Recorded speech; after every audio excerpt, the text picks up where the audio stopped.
உலக நாயகன் கமலஹாசனும் அவரது மகள் ஸ்ருதிஹாசனும் தனித்தனியாக நடித்து பல சூப்பர் ஹிட் படங்களை கொடுத்திருந்த போதிலும் கடந்த சில வருடங்களாக இருவரும் இணைந்த ஒரு படத்தில் நடிக்க மாட்டார்களா என அவரது ரசிகர்கள் ஏங்கி வந்தனர். உத்தம வில்லன் படத்தில் பார்வதி நடித்த மகள் கேரக்டருக்கு முதலில் ஸ்ருதிஹாசனிடம் தான் அணுகப்பட்டது.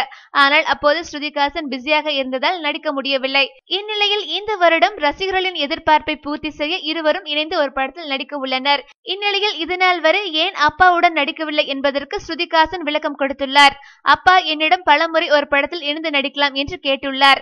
ஆனால் நான் எனது சொந்த காலில் நின்று சிறந்த நடிகை என்று பெயர் வாங்கிவிட்டுத்தான் அப்பாவுடன் நடிக்க வேண்டும் என்பதில் உறுதியாக இருந்தேன். அப்பாவும் என்னுடைய உணர்வுகளை புரிந்து கொண்டார். தற்போது திரையுலகில் எனக்கென்ற ஒரு இடம் கிடைத்துவிட்டது. இதனால் அப்பாவுடன் நடிக்க சம்மதித்தேன் என்று கூறினார். கமலஹாசன் ஸ்ருதிஹாசன் இணையும் படம் வரும் ஏப்ரலில் தொடங்க உள்ளது என்பது குறிப்பிடத்தக்கது.